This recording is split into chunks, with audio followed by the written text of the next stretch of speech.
Welcome to Choice Classic Radio. Like us on Facebook, subscribe to us on YouTube, and help keep this show alive by donating at choiceclassicradio.com. For more of your favorite old-time radio shows, join us on our companion podcast, Choice Classic Radio Detectives, where we bring to you tales from the greatest detective shows the golden age of radio had to offer. And now, with 526 episodes broadcast from 1941 to 1952, we bring to you The Inner Sanctum Mystery.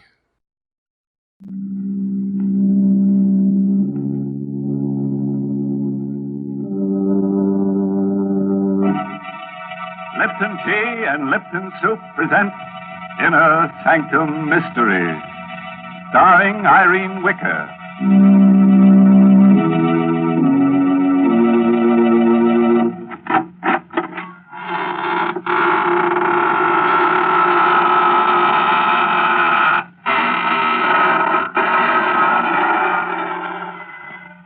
Good evening, friends of the Inner Sanctum. This is your host inviting you in through the squeaking door. Ease yourself in. The welcome bat is out. Pick yourself a place to stand. You have several choices. You can stand in awe, or stand aghast, or stand rooted to the spot. Or if you find you can't stand it at all, just stretch out on the floor and lie still. You'll have plenty of company there before we get through with tonight's list of victims. Good gracious, Mr. Host. I don't think I'd enjoy that company. Well, they're not very lively, Mary. In fact, you may find them a little, stiff at first. But they won't interrupt if you want to talk. And you know I do want to talk, Mr. Host. So suppose you go greet your other visitors while I have a little chat with our Lipton listeners. You know, folks, sometimes when you're trying to describe a thing, you find it's very hard to think of just the right word. But that doesn't apply when you set out to describe Lipton tea. For Lipton is so different from other teas. Its flavor is so extra special that there's a special word to describe it. Brisk. Yes, brisk is the tea expert's word for full-bodied, tangy flavor. Oh, but then why bother with words when Lipton's itself can tell you so much more? You'll taste the difference right away and discover how much Lipton's brisk flavor adds to your enjoyment. Yes, with Lipton's, you get all the goodness nature puts into tea. So for deep-down satisfaction, folks, fill your cup with brisk-flavored Lipton tea. That's a good idea, Mary. And now, friends, if you'll just reach over and switch off those harsh, bright lights, we'll begin our story of The Creeping Wall by Sigmund Miller, starring Irene Wicker in the role of Karen Jeremy. Just let the soothing darkness envelop you like a straitjacket. You'll be surprised how nervous you'll feel. Here's Karen now. Can you think of anything more absurd than being afraid of the walls in your own home? Why I should feel that way, I don't know. My husband Horace seems to think it's just a case of nerves. Walls are just made of wood and plaster. Still, they give me a queer feeling. Once, while sitting alone and reading, I had an odd sensation that the walls were tilting. I looked up. And sure enough, they were all leaning toward me. I closed my eyes, but when I opened them again, they were all straight again. Oh, it was a horrible experience. But a much worse thing happened to me last night. I was asleep, dreaming that I was sitting in front of my vanity, making myself pretty. I was alone. It was late at night. Suddenly, I noticed through the vanity mirror that the wall behind me was a little closer. I sat quite still for a moment, and I turned round, and it was closer. You have to experience it to know what a dreadful feeling that is.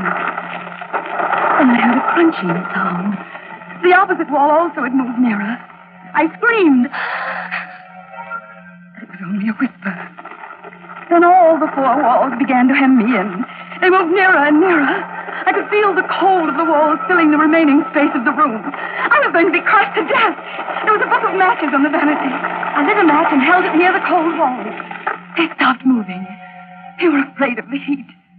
Then the match went out. The walls began to move again. I lit another match. They stopped. I held it until it burned itself out in my hand. I frantically lit another one. The last. It flared up, and then it died out. The walls began to move. They were just inches away now. And one of them touched my hand, icy cold and dreadful. In an agony of terror, I beat against the walls, and I screamed with every breath of life in me. Karen, what's the matter, dear? Don't let them crush me. Help me, Horace. Stop beating the walls. Karen, what is the matter with you, dear? Oh, dreaming. The walls were closing in on me. I had to light matches to stop them. Oh, Horace, it was ghastly. I'll never forget it so long as I live. Well, nightmares are always frightening, dear.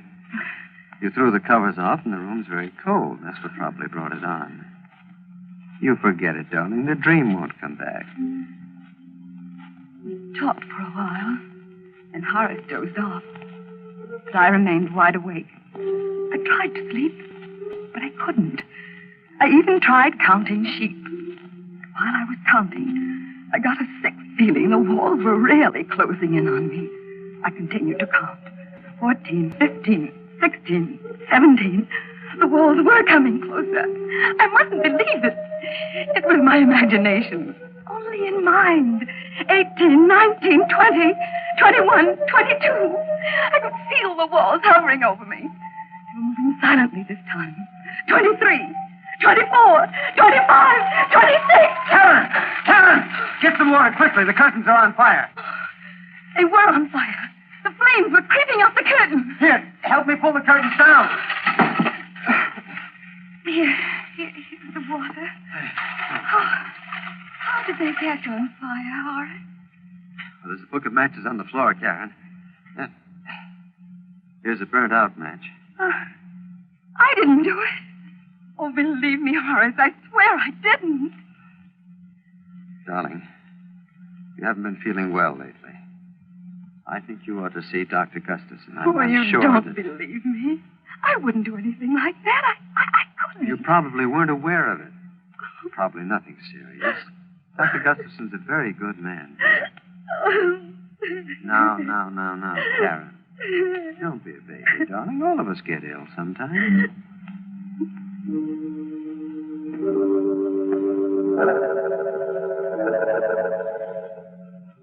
Dr. Gustafson is a little man with sharp eyes. I told him the whole story about the walls and the dream.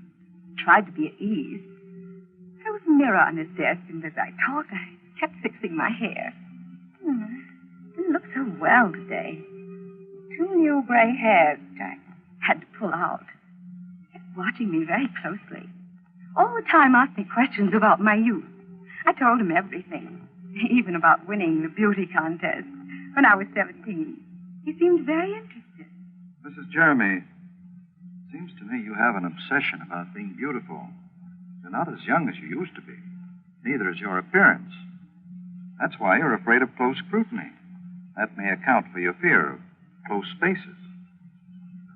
Went on like that, looking at me as though I were a drab, middle-aged woman.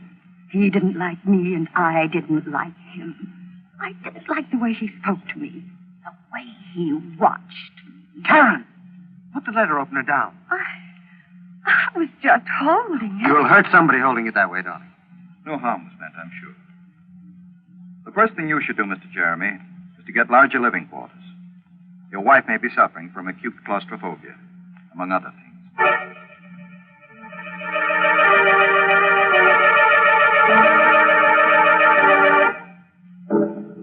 I was glad the visit to that horrid little Dr. Gustafson didn't influence Horace at all. He still loved me. Told me I was the loveliest woman in all the world. One day he came home in great excitement. Darling, I've got a wonderful surprise for you. I've just bought the famous Meadow Mansion. Oh, Horace, do be careful. You must my hair. What is this Meadow Mansion? Well, it belonged to John Aiken. You know, the famous naturalist. He was killed, poor fellow, in an auto accident. It's a huge house, and you won't be troubled by walls ever. Come on now, darling. We have to see the agent and sign lots of papers. We went to the agent's office. Mr. Swanson was his name. A very friendly old man. He kept looking at me all the time he was talking. Mr. Swanson, we'd like to take occupancy of the house right away. I don't think it's a good idea, Mr. Jeremy. You see, there's still a lot of Mr. Aiken's property in the house, and... Oh, well, we don't mind that. You don't understand. It's specimens Mr. Aiken's left there, animals and snakes. They're waiting to be shipped to the zoo. Well, there's nothing to worry about. They're in cages, aren't they? It'd be very unpleasant if they weren't. Scared to death of snakes myself. If we'll only wait a few more days, they'll all be shipped out. Oh, don't worry about it. We'll leave the animals strictly alone. We've just got to move in right away. Well, the house is so big, I guess you can manage. Here are the keys, and good luck to you both.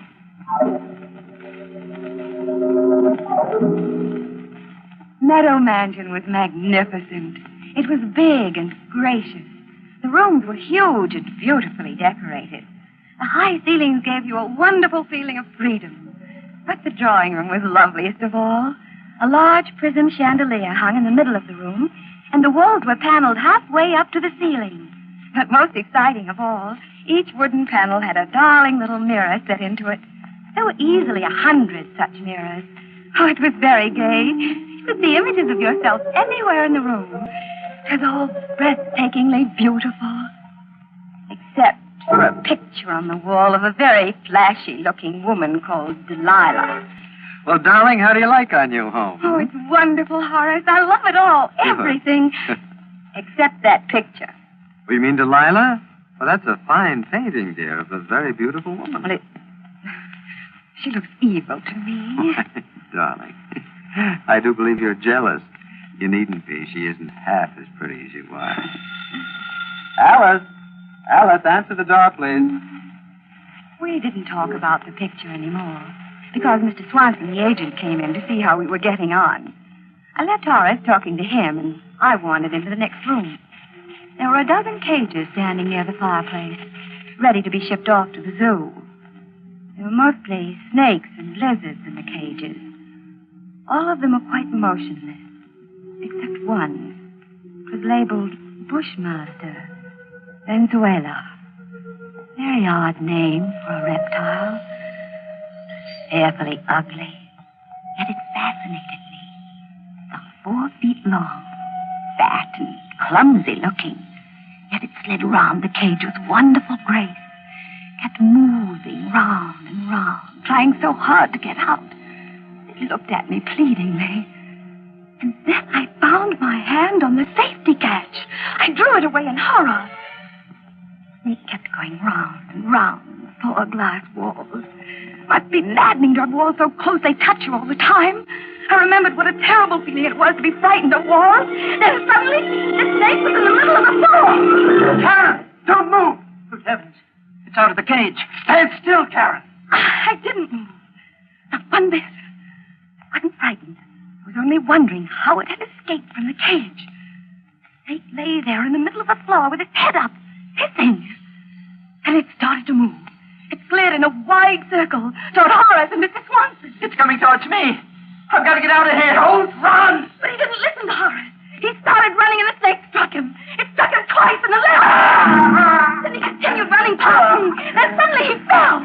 Horace picked up a chair. He smashed it down on the snake. He smashed it again and again and again till it was dead. His body, it's swelling.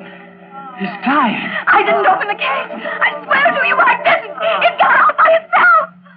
Oh, the door must have been loose. Please believe me, Horace. I didn't open it. I couldn't have opened it. You must believe me. You must. Oh, you must.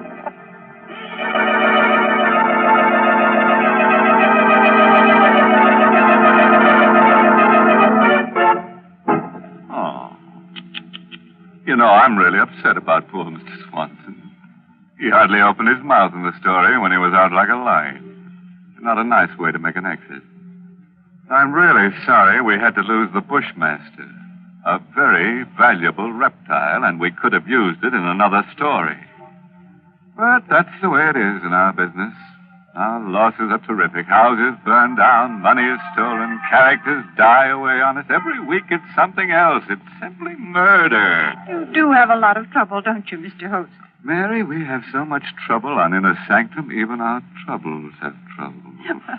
I think there are times when all of us feel that trouble is piling up on us. But you know, friends, I've found a good way to get over that feeling. Just say to yourself, I'm going to relax and have a cup of Lipton tea. Then when you're comfortably seated with your teacup within easy reach, give your mind something pleasant to think about. That Lipton tea, for instance. Notice Lipton's deep amber color and its welcome, familiar fragrance that's so tempting. Then taste it and discover how really delicious that brisk flavor is. Just for real enjoyment, any time during the day, just take a few minutes out to enjoy a piping hot cup of brisk-flavored Lipton tea. Well, I'll certainly give your suggestion a try, Mary. And now, friends, if you'll give me your hand, we'll go on with the story. Or would you rather take yourself in hand? Things are going to be a little rugged from now on, so take a firm stand, sit tight, and buckle down. And it won't be a bad idea to grit your teeth and square your shoulders at the same time. By the way, if you can do all those things at once, let me congratulate you. You're quite an athlete. Well, here she is, Karen Jeremy. I was ill for a long time. I don't remember how long, weeks, maybe months. Horace never spoke about that horrible afternoon. And after a while, I stopped thinking about it. I liked my new home. Meadow Mansion was such a beautiful place, I rarely left it. I loved best of all the drawing room, with its darling little mirrors and the wooden panels. I could see myself from all sides. It was so much fun. My absurd fear of walls was beginning to fade away. There was only one thing that irritated me. That was the picture of Delilah. I was determined to get rid of it. Karen, stop glaring at that picture. I don't like it, Horace. I wish we'd get rid of it. It's a fine work of art. Why? I don't care. It's an evil picture to me. Karen, look here. You're just jealous of her. You're jealous of any beautiful woman, even if she's only a painting. You don't care for me anymore. That is a ridiculous thing to say. You know it's not true. If you really love me, you take that picture down off the wall. That picture is staying right where it is. Now, it's for your own good. I'm going out for a walk. And, Karen, I absolutely forbid you to touch that picture. I'm in it. I sat there for quite a while, staring at that picture that was upsetting my life with Horace. He was always kind and gentle with me. For the first time he'd ever lost his temper. I looked at Delilah. There was a gleam of white teeth between her full lips. She was an abandoned-looking thing. Her long hair cunningly untidy. Her eyes sparkling, black, shameless. She seemed to be laughing at me. I made up my mind. Horace would understand. I got a knife from the kitchen. And I pulled a chair over to the picture. And I stood up on the chair, then began to slash down the length of the picture. Mr. Jeremy, what are you doing? It's no business of yours. Go away, Alice. Oh, you mustn't do that. Mr. Jeremy will be angry. I told you it's none of your business. Please come down off that chair. You're destroying a beautiful painting. You meddling little fool. I'll teach you to interfere. Mrs. Jeremy, I've put up with you for a long time. Nobody's ever dared to slap me. You vicious, miserable hag. That's what you are, a hag. For years I've pampered you. I've always told you how beautiful you were, how lovely you looked. Well, maybe you were beautiful once, but now you're just a self-centered, haggard old woman. Well, just look at your face. She was lying on the floor, silent, bleeding. I didn't stab her. It wasn't me. It couldn't be me. I wouldn't do such a thing. I looked at myself in the paneled mirror. I looked pale. My hair was all untidy. And I thought of Horace. He would never believe I didn't do it. He'd look at me in that piercing, sad way. No, he mustn't see the body. I must hide it before he gets back. I dragged her over to the closet. And then I hid her body in the corner. I locked the door with a key. blood on my hand. I don't know how it got there, but I had to wash it off. And the knife, it threw it in the garbage pail. There was blood on the carpet, too. I took a scatter rug and carefully placed it over the spot. And I sat down and waited for Horace to come home. The room was very queer. The chandelier seemed to be lower. All the walls, they seemed to be closer. I sat there fighting off that old terror, praying and praying that Horace would come home. As soon as he came, I'd put my arms around him and never let him go again. Never, never, never let him go. And I heard the doorknob turning. I hurried over to the door. Hello, Karen. Oh, darling, darling, darling, I'm so sorry. It was all my fault. Please forgive me, Horace. I can't bear your being angry with me. Please say you forgive me. That's all right, Karen. I shouldn't have lost my... What happened to the painting?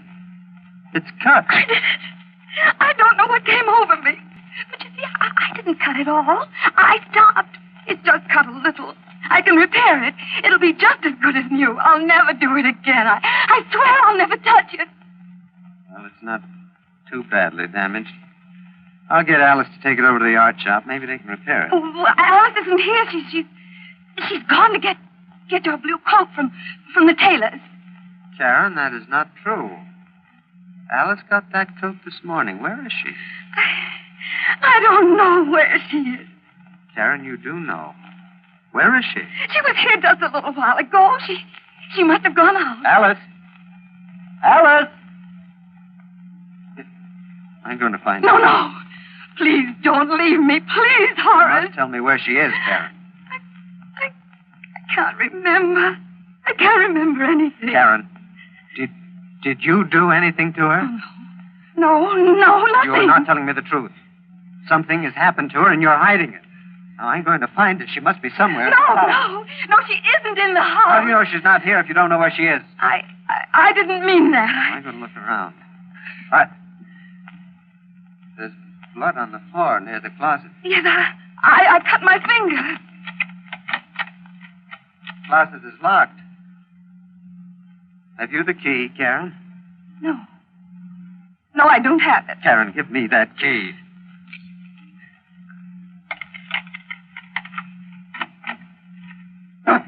Karen! You killed her! No. I didn't kill her. I couldn't do such a thing. I saw her lying there on the floor, so I hid her in the closet because I didn't think you'd believe me. But I didn't kill her. I didn't do it. I'm going to get Dr. Gustafson, Karen. Maybe he can No, help. please don't go. I can't bear being alone. The walls, they'll crush me if you leave. I'll be back as soon as I can. He left me in the room all alone. I looked at myself in the mirrors. All my beauty was gone. I looked haggard. I wasn't beautiful anymore. My face was all wrinkled and pale. My hair hung down lifelessly. I was ugly. I mustn't let Horace see me now. I looked evil. I bolted the door. I didn't want him to come back and see me looking this way. He would hate me. The walls were moving again. They were very clever. They waited for Horace to leave. They were afraid of him. I looked at myself again in the mirror. There were dozens of me. Then something very strange happened. All the images of me began to come out of the mirrors, right into the room. It was incredible. They were all ugly. They kept coming out of one mirror, going back into another. I watched them. They began to move very fast, in and out, in and out, in and out. It made my eyes hurt to watch them. The walls were moving slowly, but they couldn't fool me. I knew they were moving because the picture of Delilah was nearer than ever. She was still laughing at me. I could even hear her laughing. She pushed one leg out of the picture frame. Then the other. She came slowly toward me. Hello, Karen. Don't you think I'm beautiful? I didn't answer her, but she kept on talking to me. I'm Delilah. And I'm going to cut off your hair. I couldn't stop her. She laughed as she cut my hair. It made me very, very sad. I began to cry. She began to cut faster and faster because the walls were very close now. I could even feel their coldness. Don't be frightened, Karen. I turned around. A man I never had seen before. He had a kind, good face. He looked at me tenderly, admiringly. I'm Noodle, the spirit of his love. You mustn't be afraid of me. I think you're beautiful. I've always admired you. You're even lovelier than Delilah. Oh, please help me, Mr. Meadow. The walls are so close. They're going to crush me. If you get into the picture frame, they won't be able to harm you. Quickly, before Delilah comes back. Open the door. Hurry. You'd better hurry and climb into the frame, Karen, before it's too late.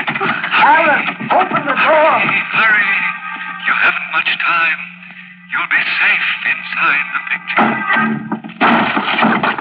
Merciful heaven, her head. In the picture frame. Karen, you cut your hair off. It's amazing. She looks 20 years younger. And she's beautiful. I'm safe now, darling. The walls can never get me. Ever.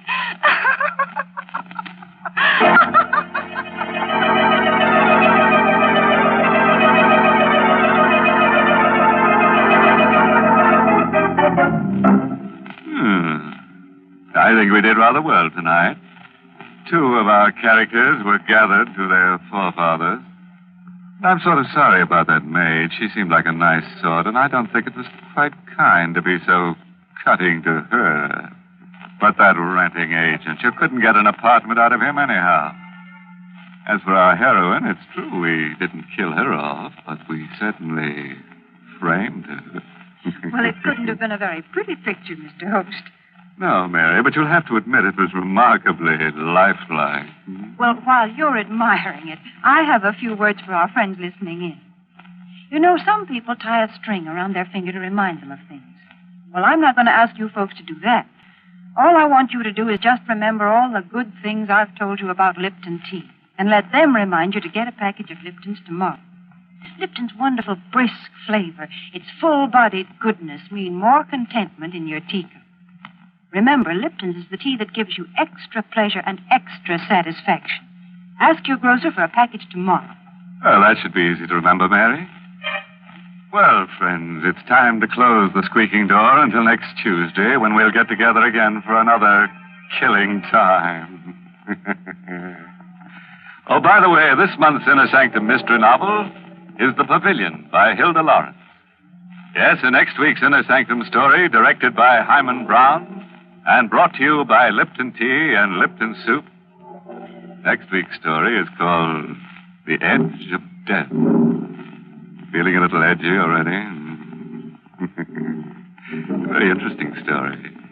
Yeah, it's sort of a mixture of Russian legend and modern psychiatry that tells of a beautiful and sinister old sword. But I'm sure you'll get the point. So, until we meet on the edge of death next Tuesday, good night. Pleasant dreams.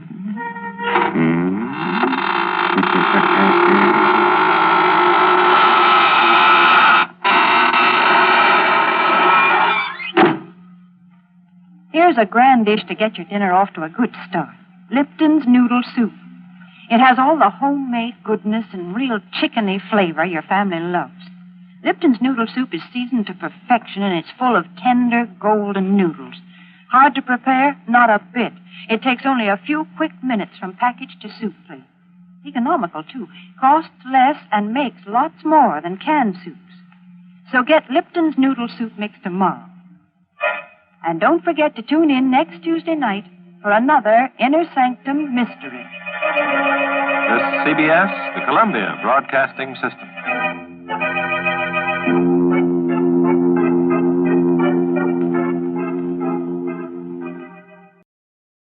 That concludes today's episode. We'd like to thank you and remind you to donate at choiceclassicradio.com.